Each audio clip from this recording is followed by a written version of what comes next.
In today's news, market cap doesn't matter with XRP. This is the opinion of Wall Street expert Linda P. Jones, as well as the strong belief that everything happening right now in the United States with the BRICS alliance, with Ripple and their announcements like their new incoming stablecoin, everything has been planned from the beginning. The XRP's price has already been determined and it has been set in the thousands. I'll circle back to this interview in just a moment, but firstly, I want to highlight this crucially important post from Mr. Man XRP. We have this week-old interview, this video at the ICC United talking about digital promissory notes in the trade finance sector. Listen very closely. I've never, I think, heard the need and the corporate rationale for digitization made so well. And Sue, I don't know if you're still in the audience, but you said one of my favorite phrases, digital promissory notes. Thank you for that. I go to bed chanting digital promissory notes, and I wake up in the morning singing digital promissory notes, incorporating the power of those old instruments. But remember, if they're old, a bit like me, they're old, but they're good, right? They're there for a reason. They still have a purpose. The problem is the delivery and the mechanisms that we use to deliver those. It's where the inefficiency has come in. Remember, all these instruments grew up in a period when the world was much smaller. Things moved much more slowly. But now we've got to deal with the speed of and the velocity of the modern economy. And I think these instruments that have all those benefits combined with digitization have really got a huge role to play.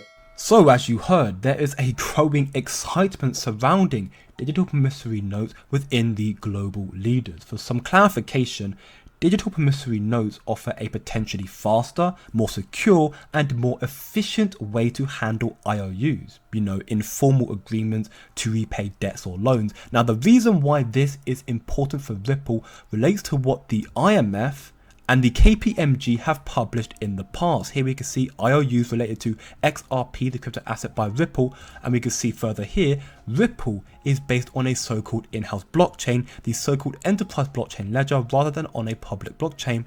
Furthermore, it is a kind of blockchain for promissory notes, IOUs, supporting transactions for a variety of currencies. Moreover, the process neither requires Bitcoin-style coin mining nor the complex energy-intensive computing operations to validate the performed transactions.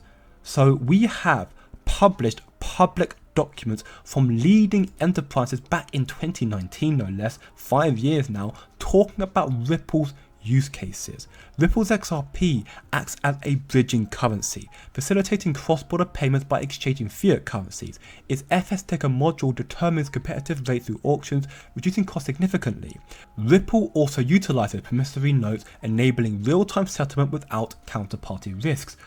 This is not something to overlook. This is a very, very big deal. And now, if we dive just a little bit deeper into these documents, we can see the contrast, the competition being drawn between Ripple and Swift.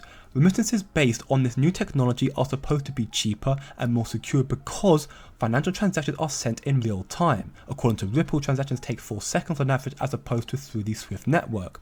IBM and Ripple are in direct competition with Swift. Currently, industry giants such as Santander and SEB, as well as tech giants such as Google, are already part of the Ripple platform, also as investors. So that's confirmation right here.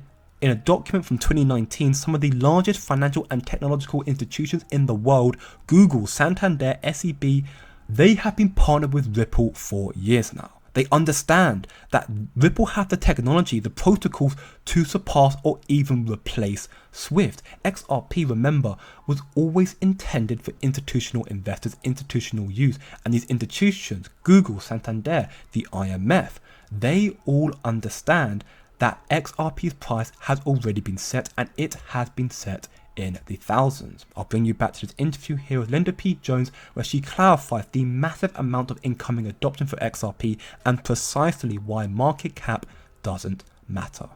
Pay close attention. When people talk about market cap, that is more analogous to stocks What we're really talking about is foreign currency. We're talking about currency exchange. We're talking about exchanging the $27 trillion of Nostra Vostra accounts that was there to exchange foreign currencies from one to another using XRP.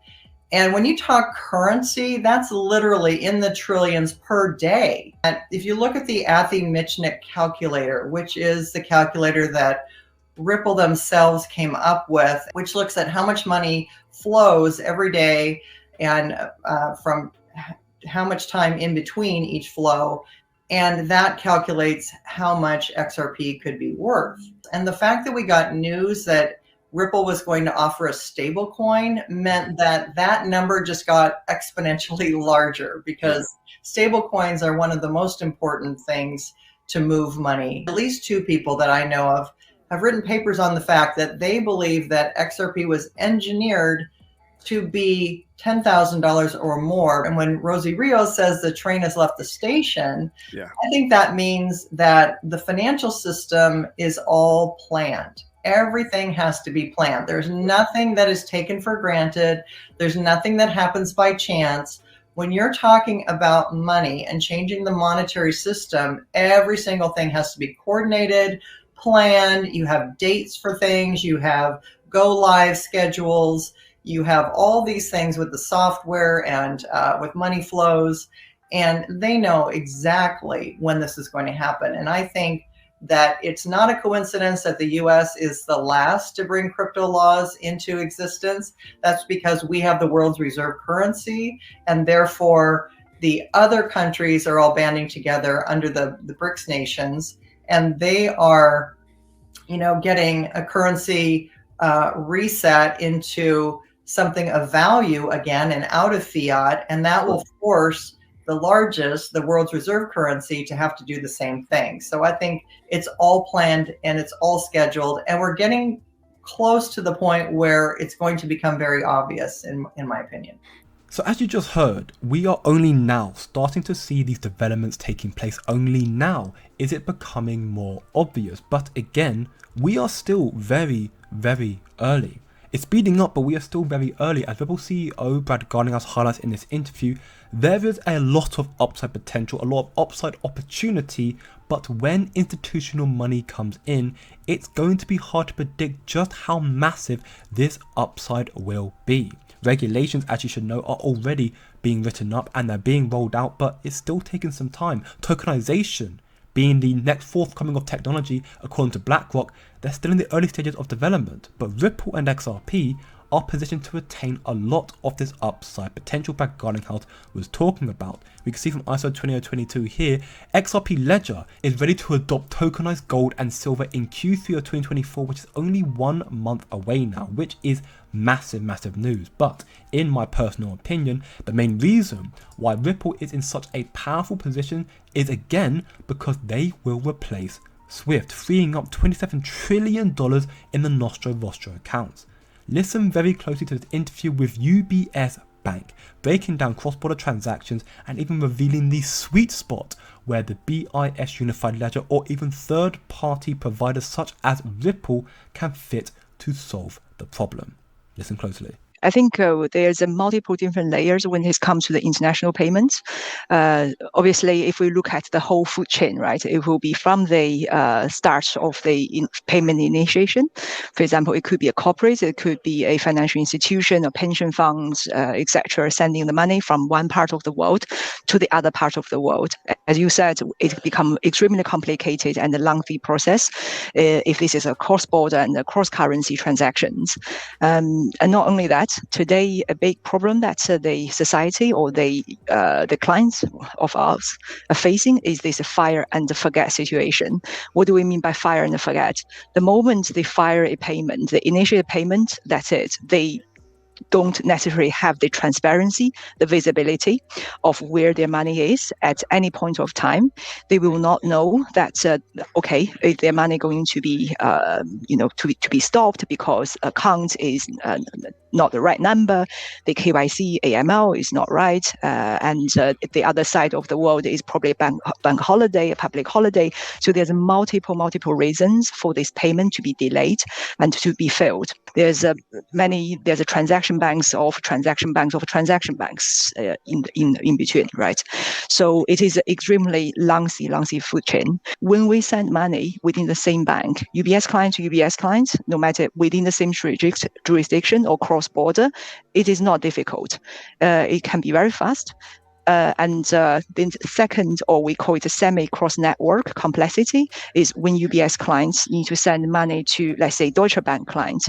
In this case, Deutsche Bank and UBS, we could have a traditional correspondent relationship. If that is the case, the money is still easy because Deutsche Bank de facto is a UBS client if they use us as their correspondent bank. So that is not too difficult either. The most difficult part is when UBS and the other bank have zero correspondent relationship. And this is the most tricky part.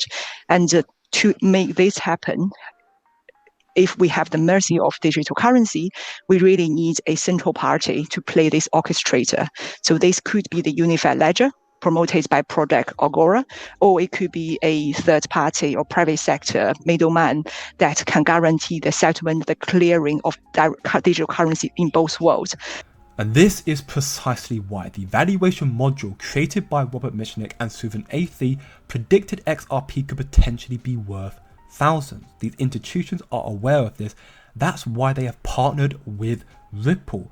That's why they partner with Ripple and XRP. This is why XRP's price has already been set in stone, and soon enough, once the institutional money, the trillions of dollars start flooding into the market, XRP's price will start to reveal its true potential.